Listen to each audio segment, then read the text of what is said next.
Здравейте, колеги! Аз съм Любомир Сораков и се занимавам с вътрешни ремонти и декоративни мазилки. В днешното видео искам да спомена 3 грешки, които не трябва да допускате, ако ви предстои ремонт на баня.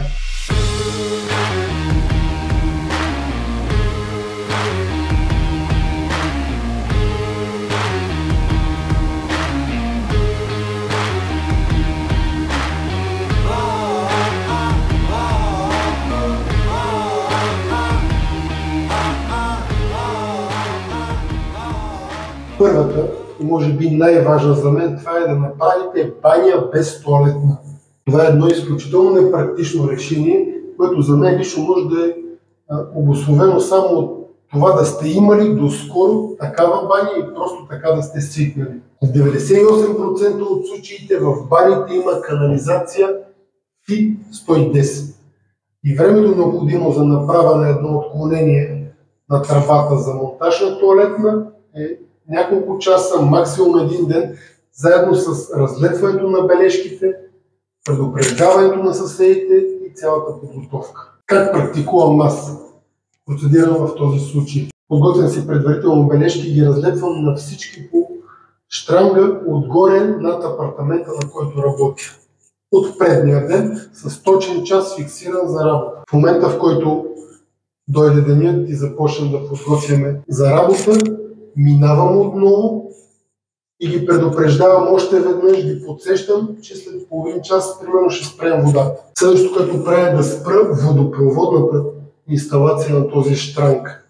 Като минавайки по входовете, предупреждавам, ползвайте следващия половин час банята или тоалетната и след това следващите 2 часа няма, за да можем да работим. Пуснете, ако обичате, казаечето да се изтече, защото често се случва, докато се работи, незадържащи механизми да си подлизват и да тече през цялото време. Въпреки това, понякога се случва някой да забрави нещо и да пусне вода. Затова ви съветвам, докато работите, да бъде с дебели гумени ръкавици, тъй като не тече изворна вода по канализацията. В момента, в който всичко е подготвено, режа си тръбата, монтирам отклонение на FI 110, което е задължително на 67 градуса, не на 45 или на 87. Сменявам видимата част, която е на тръбата, до която имам достъп, и посредством компенсатор я зауствам наново. Монтирам задължително скоба за укрепване с гумена вложка и с това се приключва.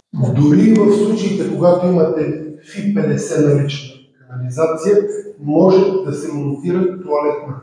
Това става посредством така наречената помпена станция за отпадни води, която може да заусти едновременно до 3 консуматора, включително и доста отдалечени. И втората голяма грешка за мен, това е монтаж на душ кабина в малка баня. И като казвам малко, имам предвид всичко под 4 квадратни метра. Ще ме репликира, че се мокри. Ами да се мокри, нали? Затова е баня. Ако не искате да се мокри или да задържа вода на пода, може би най-удачният вариант да се направи подово отопление водно.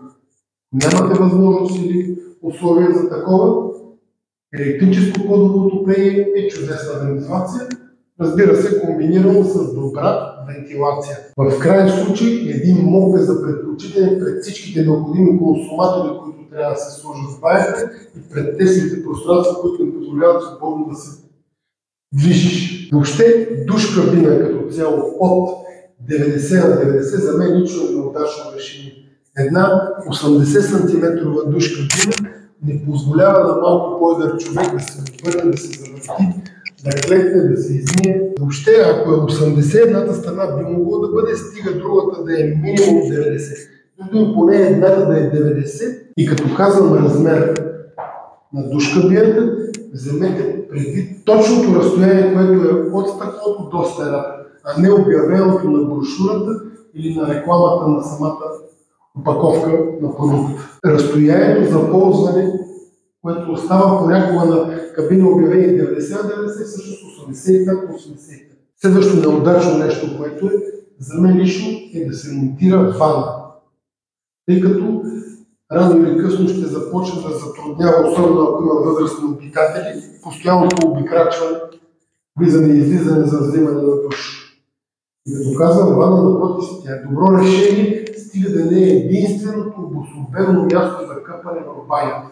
Да, вана, но като допълнителен аксесуар към душа. И преди да започна с третата точка, искам да ви подсетя да харесате клипа, да се абонирате за канала и ако имате някакви въпроси, може да ги зададете отдолу под видеото, ще се радвам да ви отговоря. Трето, това е избора на материал за мебелите в банята. Тук може би трябва да започна отзад напред, като най-неподходящо това е ПВЦ-то. Рано или късно ще се раздуе. Следващото нещо, това е избора на MDF като мебел за баня. MDF-а не е лошо решение, стига лично за мен да е по-далече от зоната на къпане и да не се мокри и облива постоянно. Защото независимо дали е влаго или водоустойчиво, снапките и дупките на паните са местата, откъдето е възможно да тръгне проблем. Следващия материал, това е дървото. Имайте предвид, че качественото дърво, добре обработено, първо е доста скъпо, изисква периодично освежаване, особено при лакове и при масла. Отделно, далеч не всяка дървесина е подходяща за влажни зони.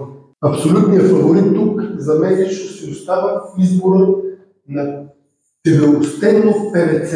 Позволява многообразни форми и цветове и дългогодишна безпроблемна експлоатация.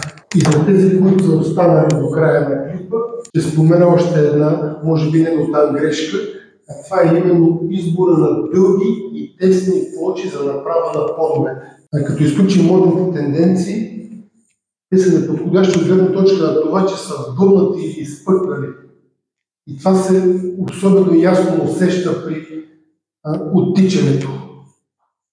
Не ме разбирайте погрешно, не че не стават. Аз самия съм правил доста бани с такива плочи, но то е най-вече заради това, че не съм успял да убедя клиентите, че не е най-доброто решение. Ако не се чувствате уверен в себе си или нямате пълно доверие на майстора, то избора на тези плочи не е подходящ.